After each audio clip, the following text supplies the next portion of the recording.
Le vrai et les faux évangiles. Volume 4.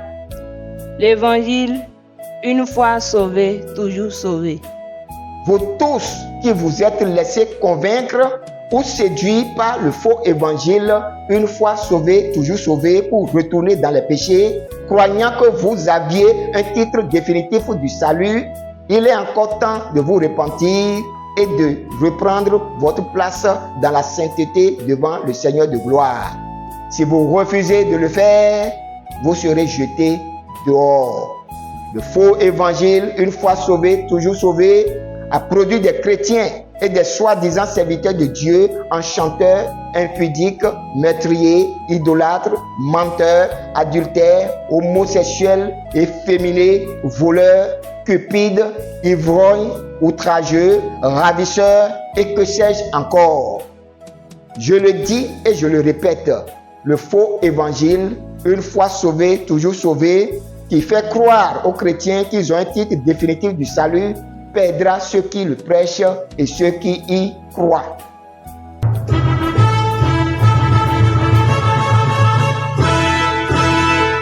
À chaque époque, dans chaque génération, à divers endroits de la terre, Dieu a suscité, suscite et suscitera encore des hommes et des femmes pour proclamer et rappeler à l'humanité ses exigences avant la fin de toutes choses. Selon qu'il est écrit dans Luc 1 verset 80, l'enfant croissait et se fortifiait en esprit, et il demeura dans le désert jusqu'au jour où il se présenta devant Israël. Ainsi apparut Jean-Baptiste, connu selon le prophète Isaïe comme la voix de celui qui crie dans le désert. Après lui, l'apôtre Jean fut connu comme le disciple que Jésus aimait le plus. Et plus tard, il fut surnommé le voyant de Patmos à cause de ses révélations apocalyptiques. Aujourd'hui, l'Éternel permet à l'humanité d'entendre l'apôtre Jean du Bénin jusqu'aux extrémités de la terre comme la voix de la dernière heure. La voix que tu vas entendre n'est pas la voix d'un animateur des radios et télévisions. La voix que tu vas entendre n'est pas la voix d'un influenceur des réseaux sociaux. La voix que tu vas entendre n'est pas la voix d'un agitateur de foule. La voix que tu vas entendre n'est pas la voix d'un fanatique religieux. La voix que tu vas entendre est la voix qui te parle de la dernière heure.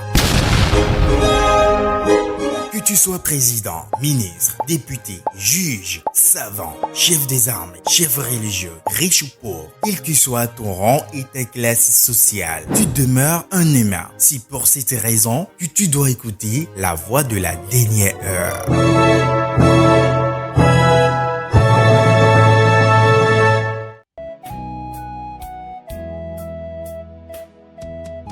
Vous connaîtrez la vérité et la vérité vous affranchira.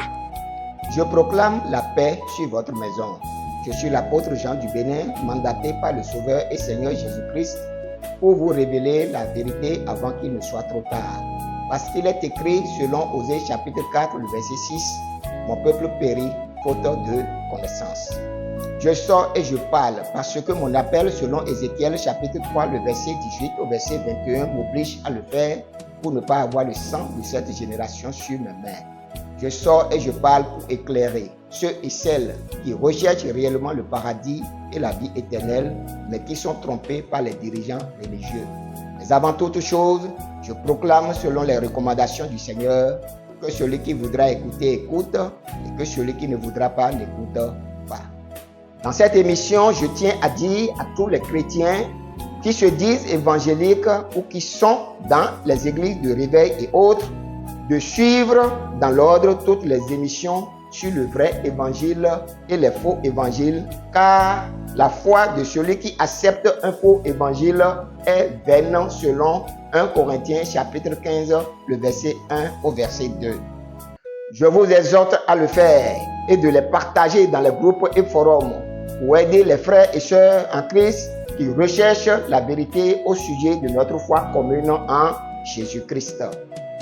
Nous sommes dans les derniers jours. Le Seigneur veut que son Église soit prête pour son retour. Et il n'a pas manqué de proclamer dans Apocalypse chapitre 22, le verset 11 au verset 15 ce qui suit. Que celui qui est injuste soit encore injuste.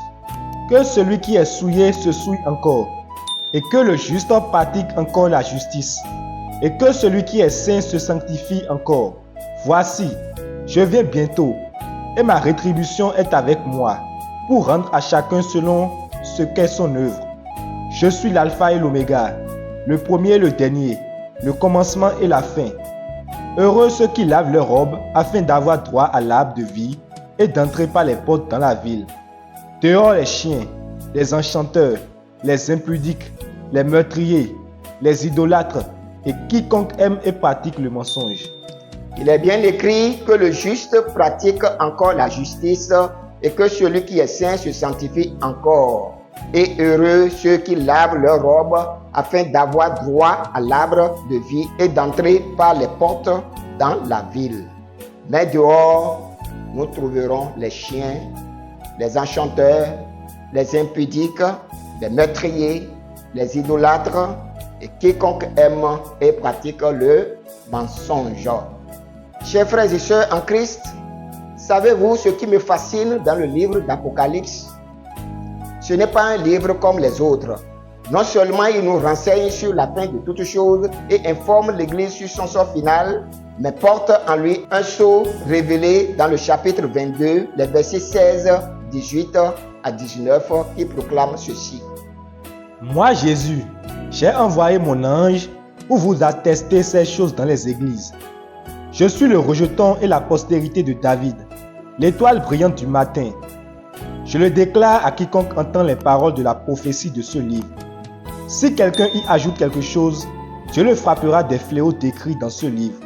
Et si quelqu'un retranche quelque chose des paroles du livre de cette prophétie, Dieu retranchera sa part de l'arbre de la vie et de la ville sainte, décrit dans ce livre. Vous venez de l'entendre. Moi, Jésus, j'ai envoyé mon ange pour attester ces choses dans les églises. Si quelqu'un y ajoute quelque chose, Dieu le frappera des fléaux décrits dans ce livre. Et si quelqu'un retranche quelque chose des paroles du livre de cette prophétie, Dieu retranchera sa part de l'arbre de la vie et de la ville sainte décrit dans ce livre. Le Seigneur a parlé et le doute n'est plus permis que les chiens, les enchanteurs, les impudiques, les meurtriers, les idolâtres, etc., qu'ils soient chrétiens ou pas, n'ont pas de place dans le royaume de Dieu. C'est pour vous dire avec certitude, comme l'apôtre Paul selon 1 Corinthiens chapitre 15, le verset 1 à 2, que si vous avez embrassé ou embrassé un faux évangile, votre foi en Christ serait vaine. Autrement dit, tout évangile qui n'exhorte pas à fuir le péché et obéir à Dieu perdra ceux qui le prêchent et ceux qui y croient. Dans cette 4e émission sur le vrai et les faux évangiles, j'ai l'obligation de vous parler de l'évangile qui dit aux chiens qu'ils sont une place garantie au paradis alors que le Seigneur dit qu'ils sont dehors. Ce faux évangile est dénommé une fois sauvé, toujours sauvé, pour dire que si vous êtes sauvé, c'est pour toujours. C'est-à-dire, si vous confessez Jésus-Christ comme votre sauveur, vous êtes sauvé une fois et pour toutes. Ce faux évangile est un dérivé de l'évangile de la dissolution de la grâce. Pour vous dire que si la grâce ou le pardon que Dieu nous accorde par la foi en Jésus-Christ est mal interprété, cela ouvre la porte à toutes les formes de spéculation pour induire les gens en erreur. Les adeptes de l'évangile, une fois sauvés, toujours sauvés, osent affirmer que si vous confessez Jésus-Christ, vous êtes sauvés une fois pour toutes, quand bien même vous vivrez comme de petits diables. Pour les adeptes de l'évangile, une fois sauvés, toujours sauvés, la formule magique de leur évangile repose sur la confession de la foi et non sur la repentance. Il suffit pour eux que vous confessiez Jésus-Christ et que vous le receviez dans votre cœur pour que le miracle du salut s'accomplisse dans votre vie. Selon eux, après votre confession de foi, vous devenez automatiquement enfant de Dieu pour toujours. Telle est leur chimère. Si vous essayez de les raisonner, dans leur folie, ils brandissent l'argument du père et ses enfants, comme quoi, même si nos enfants sont mauvais ou désobéissants, cela ne change pas leur statut de filiation. Ils ont certes raison selon la tradition des hommes et les rudiments du monde, mais ils ont oublié que l'apôtre Paul qu'ils citent dans leur débat pour étayer leur faux évangile a déclaré dans Colossiens 2, verset 8, ce qui suit. Prenez garde que personne ne fasse de vous sa proie par la philosophie et par une vaine tromperie, s'appuyant sur la tradition des hommes, sur les rudiments du monde et non sur Christ. Comme vous venez de l'entendre, le plan du salut ne tire pas sa source de la philosophie et de vaines tromperies qui s'appuient sur la tradition des hommes et les rudiments du monde, mais il est axé sur la repentance qui nous pousse à abandonner nos péchés pour recevoir le pardon de la part de Dieu par la foi en Jésus-Christ afin d'être appelés enfants de Dieu.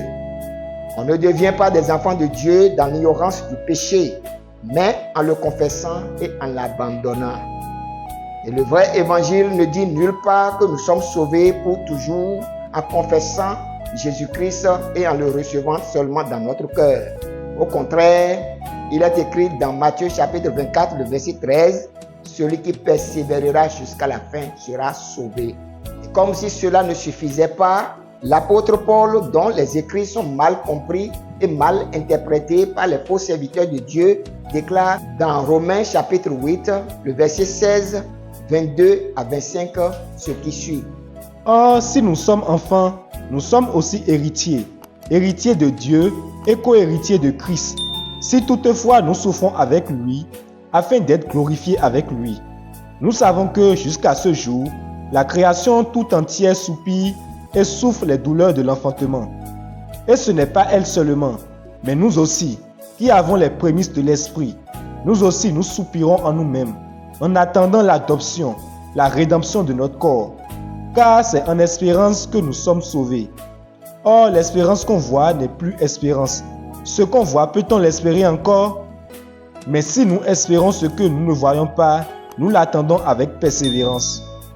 Vous devez convenir avec moi à partir de ce que nous venons d'entendre, que l'apôtre Paul met tout au conditionnel en disant « Si nous sommes enfants de Dieu et co-héritiers de Christ, nous ne pouvons être glorifiés avec le Christ que si toutefois nous souffrons avec lui. » Autrement dit, si nous ne pouvons pas souffrir avec le Christ, nous perdons de facto nos droits de co-héritiers. Il a aussi souligné, nous aussi qui avons les prémices de l'esprit, nous aussi nous soupirons en nous-mêmes en attendant l'adoption, la rédemption de notre corps, pour nous dire qu'aucun chrétien n'a le titre définitif d'enfant de Dieu.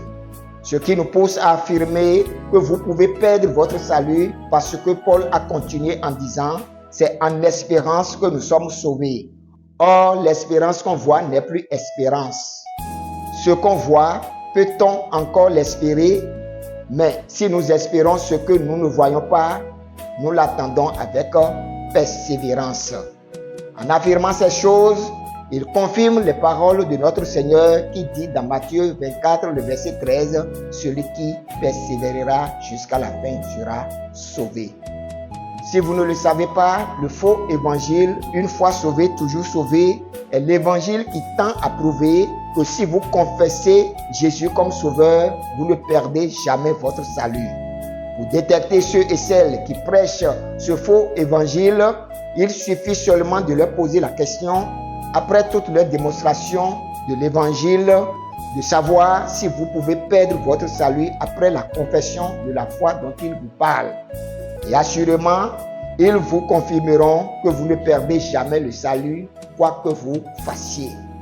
Mais loin de vous induire en erreur sous peine d'être maudits comme eux, nous continuons de prouver qu'il faut persévérer jusqu'à la fin de sa vie ou jusqu'au retour du Seigneur dans la vraie foi pour être sauvé.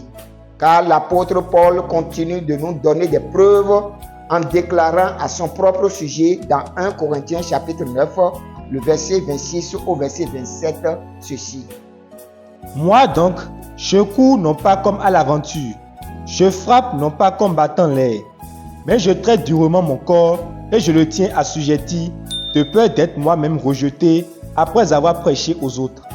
Si l'apôtre Paul même ne baisse pas les bras pour dire que tout est accompli en Jésus-Christ et s'efforce de mieux faire pour plaire à Dieu davantage, alors c'est quoi l'intention de ceux qui vous donnent de fausses assurances que tout ira bien dans les péchés?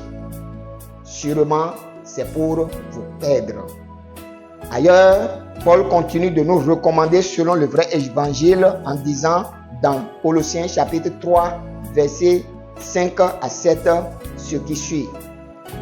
Faites donc mourir les membres qui sont sur la terre, l'impudicité, l'impureté, les passions, les mauvais désirs et la cupidité qui est une idolâtrie. C'est à cause de ces choses que la colère de Dieu vient sur les fils de la rébellion, parmi lesquels vous marchiez autrefois lorsque vous viviez dans ces péchés. Cela sous-entend que nous avons le devoir d'abandonner l'impureté, l'impudicité, les passions, les mauvais désirs, la cupidité, etc. pour dire que les péchés ne peuvent pas disparaître automatiquement de nos vies quand nous confessons la foi en Jésus. Ce n'est pas le Seigneur qui fait les choses à notre place. Une vie de sainteté fait appel à notre volonté et notre détermination. C'est pourquoi l'apôtre Paul dit « Je traite durement mon corps et je le tiens assujetti de peur d'être moi-même rejeté après avoir prêché aux autres. » Et nous ne devons pas aussi oublier que le Seigneur a aussi dit dans Apocalypse chapitre 22, le verset 11, que celui qui se sanctifie encore. Paul continue toujours dans ses recommandations. Dans Philippiens chapitre 2, le verset 12 à 16, en nous disant ceci. Ainsi, mes bien-aimés, comme vous avez toujours obéi, travaillez à votre salut avec crainte et tremblement, non seulement comme en ma présence, mais bien plus encore maintenant que je suis absent. Car c'est Dieu qui produit en vous le vouloir et le faire, selon son bon plaisir. Faites toutes choses sans murmure ni hésitation, afin que vous soyez irréprochables et purs, des enfants de Dieu irrépréhensibles, au milieu d'une génération perverse et corrompue, parmi laquelle vous brillez comme des flambeaux dans le monde, portant la parole de vie, et je pourrais me glorifier au jour de Christ de n'avoir pas couru en vain, ni travaillé en vain. Vous venez de l'entendre comme moi, que nous devons toujours obéir aux recommandations du Seigneur et des apôtres et travailler à notre salut avec crainte et tremblement pour être irréprochables et purs, des enfants de Dieu irrépréhensibles au milieu d'une génération perverse et corrompue. C'est dans le même ordre d'idées que l'apôtre Pierre recommande tous les chrétiens passés, présents et futurs dans 2 Pierre chapitre 1, le verset 1 à 11 en ces termes. Simon Pierre, serviteur et apôtre de Jésus-Christ, à ceux qui ont reçu en partage une foi du même prix que la nôtre, par la justice de notre Dieu et du Sauveur Jésus-Christ. Que la grâce et la paix vous soient multipliées par la connaissance de Dieu et de Jésus notre Seigneur. Comme sa divine puissance nous a donné tout ce qui contribue à la vie et à la piété, au moyen de la connaissance de celui qui nous a appelés par sa propre gloire et par sa vertu, lesquels nous assurent de sa part les plus grandes et les plus précieuses promesses, afin que par elles vous deveniez participants de la nature divine, en fuyant la corruption qui existe dans le monde par la convoitise. À cause de cela même, faites tous vos efforts pour joindre à votre foi la vertu, à la vertu la science, à la science la tempérance, à la tempérance la patience, à la patience la piété, à la piété l'amour fraternel, à l'amour fraternel la charité. Car si ces choses sont en vous et y sont avec abondance, elles ne vous laisseront point oisives ni stériles pour la connaissance de notre Seigneur Jésus-Christ.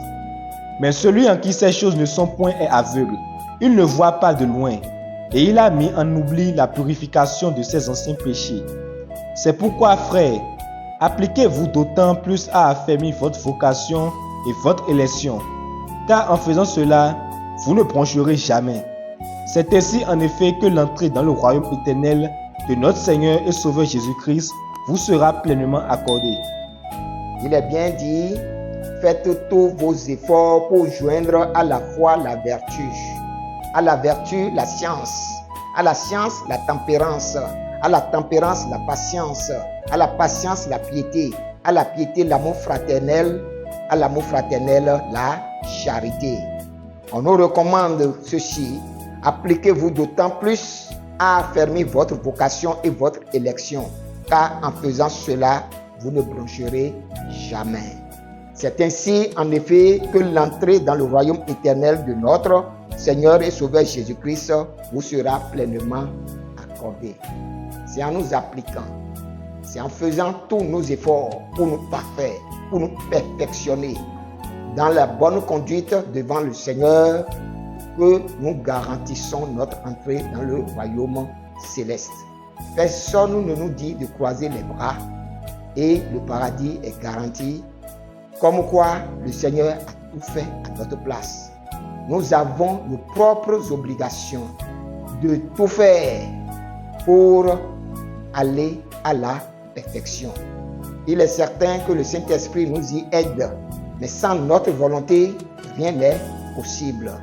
Si vous ne voulez rien faire, cela sous-entend que vous perdez votre place dans le royaume des cieux.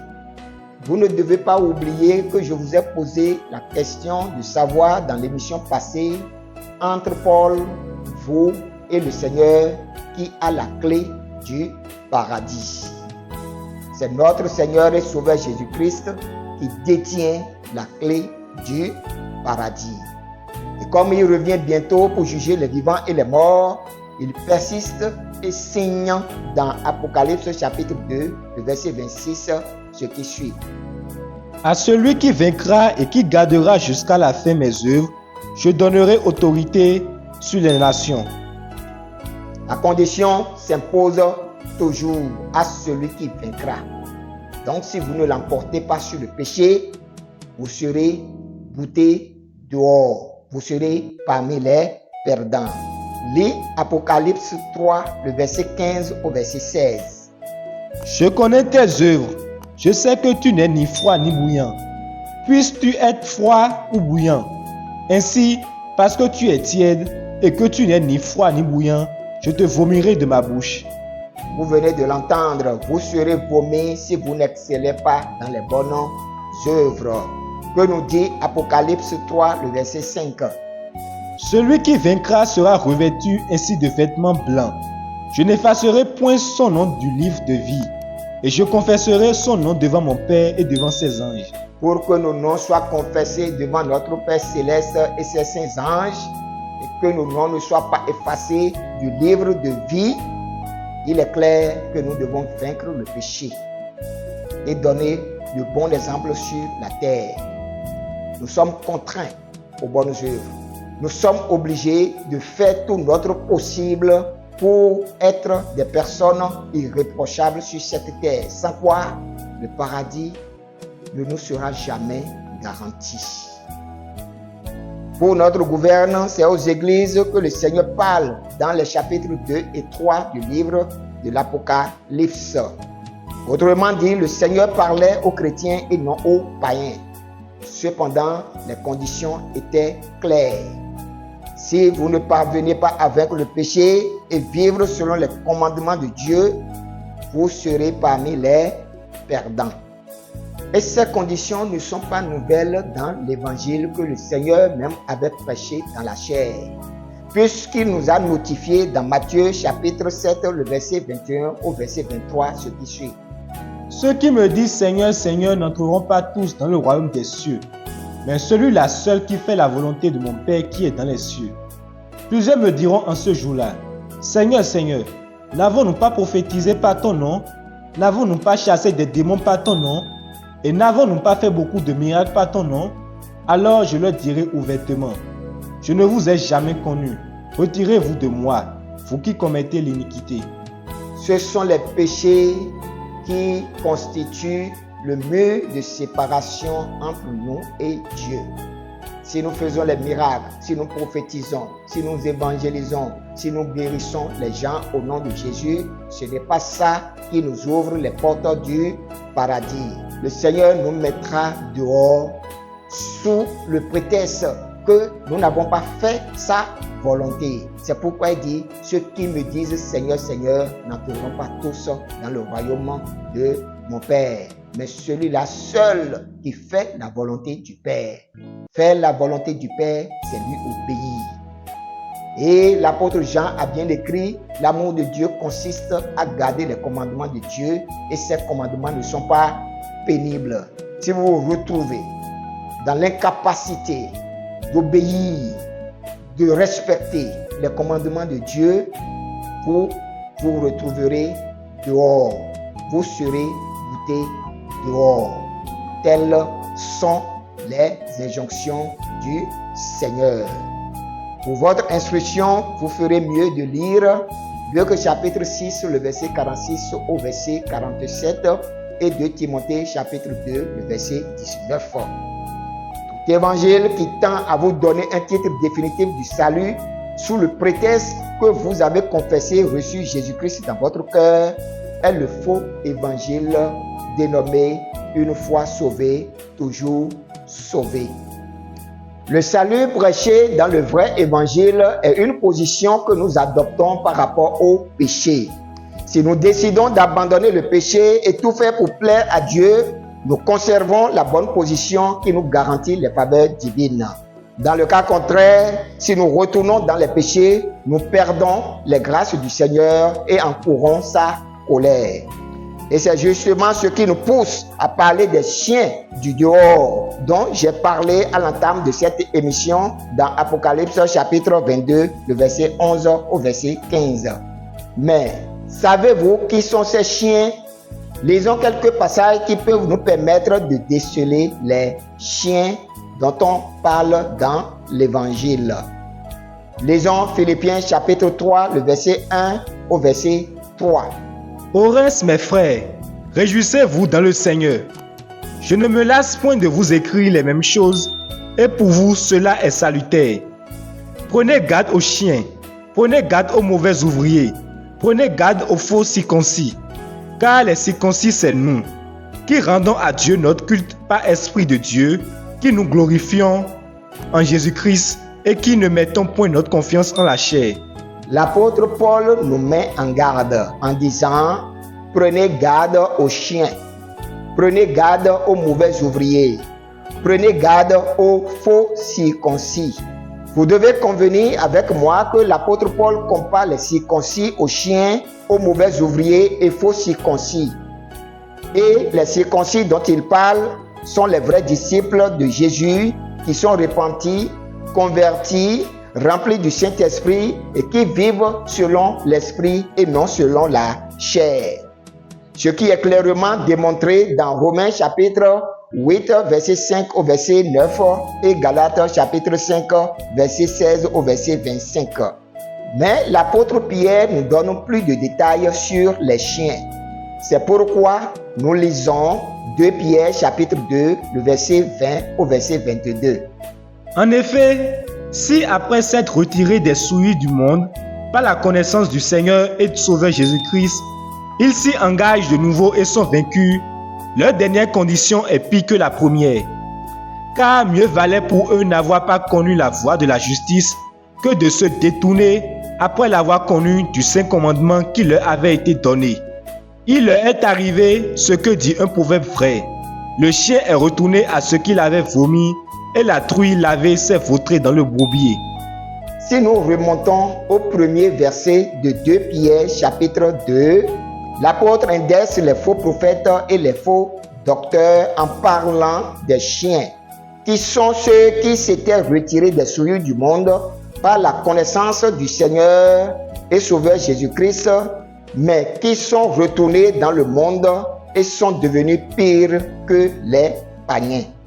Autrement dit, les chiens étaient de vrais disciples du Seigneur Jésus-Christ décrits par Paul comme étant des circoncis, en parlant des personnes repenties, converties et remplies du Saint-Esprit. Mais ils ont rétrogradé et abandonné la foi pour retourner à leur ancienne vie de péché.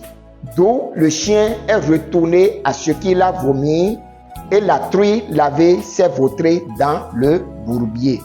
Frères et sœurs en Christ, l'histoire des chiens est une triste histoire. Les chiens étaient de vrais hommes de Dieu et de vrais enfants de Dieu qui, par de mauvaises fréquentations, ont abandonné la foi pour retourner dans les fausses doctrines. Nous en connaissons beaucoup qui étaient des gens bien, qui prêchaient bien, qui menaient une vie de sainteté.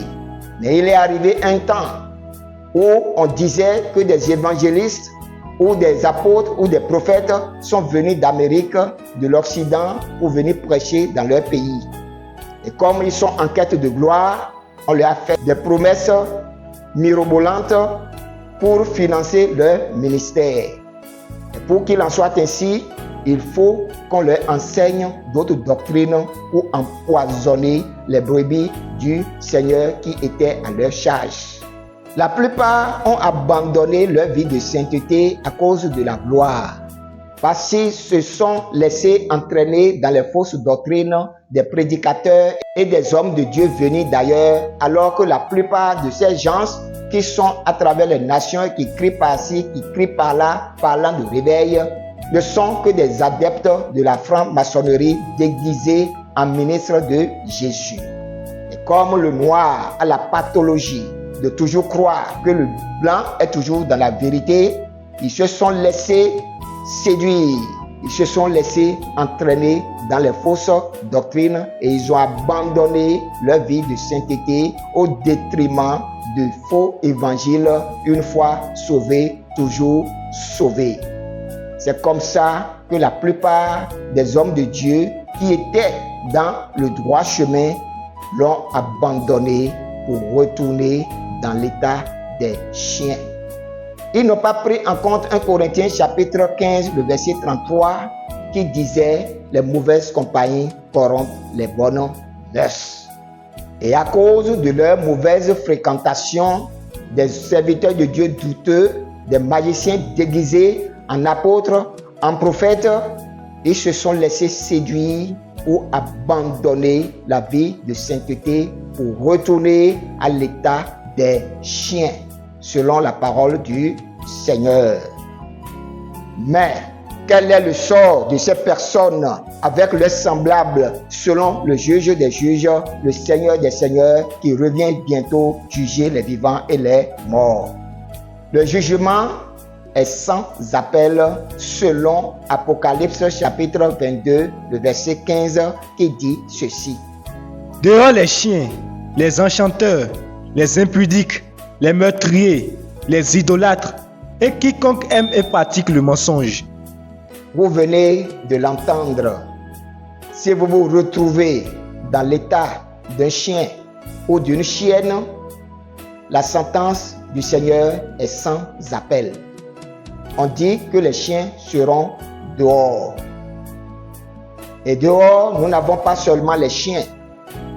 Nous avons les enchanteurs, les impudiques, les meurtriers, les idolâtres, les menteurs, etc.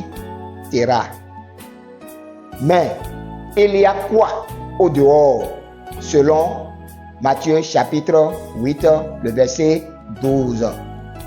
Les fils du royaume seront jetés dans les ténèbres du dehors, où il y aura des pleurs et des grincements de dents.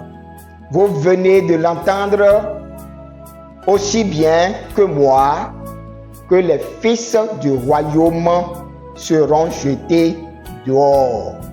Cela sous-entend qu'ils étaient des enfants de Dieu entre-temps. Ils faisaient partie des serviteurs de Dieu entre-temps. Mais ils ont rétrogradé. Ils ont abandonné la vie de sainteté. Et ils sont retournés dans les péchés. C'est pourquoi on dit le chien est retourné à ce qu'il a vomi. Et la truie, après s'être lavé, s'est vautrée dans le bourbier. Donc ce n'est pas les païens qui se retrouvent dehors, mais les fils du royaume. Vous aurez beau être des serviteurs de Dieu, reconnus entre-temps. Mais maintenant, vous n'êtes plus dans l'état où le Seigneur vous avait appelé. Vous n'avez plus la même place devant le Seigneur à cause de votre négligence par rapport à la vie de sainteté ou pour avoir abandonné la vie de sainteté. Dans ce cas, vous êtes des enfants du royaume, mais vous n'êtes plus dignes de demeurer dans le royaume. C'est pourquoi on dit clairement, les fils du royaume seront jetés dehors. Vous n'êtes pas sans savoir qu'il est déjà écrit que le jugement de Dieu commencera par la maison de Dieu.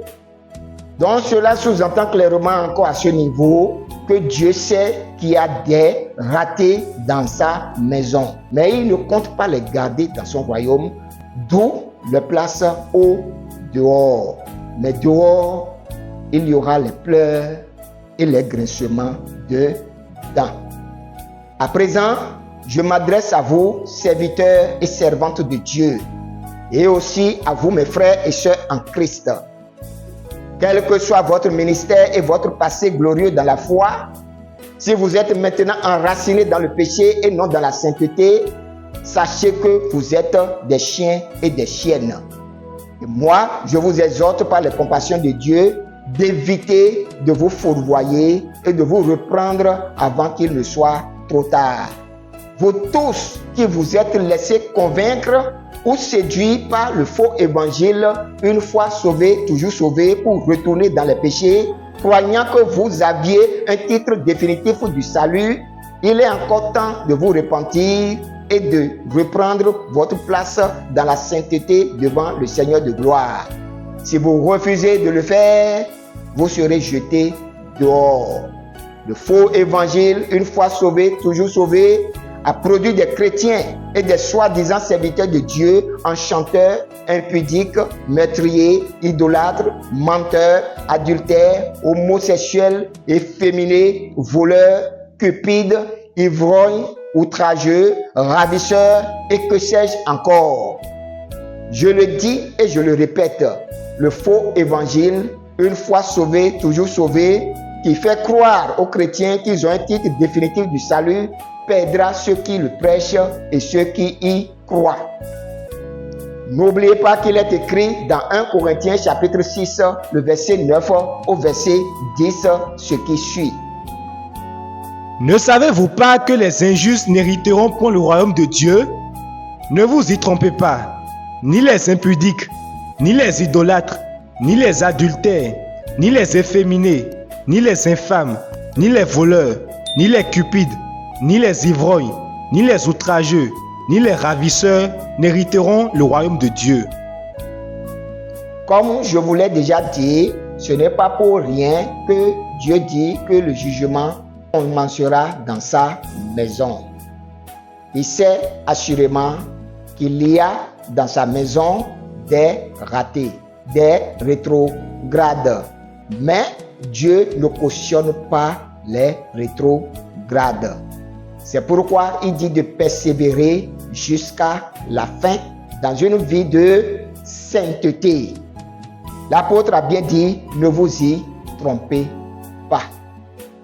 Quel que soit votre passé glorieux dans le ministère, en tant qu'apôtre, prophète, docteur, pasteur, diacre, quel que soit le titre que vous pouvez avoir dans votre dénomination ou dans votre ministère, cela n'est pas important.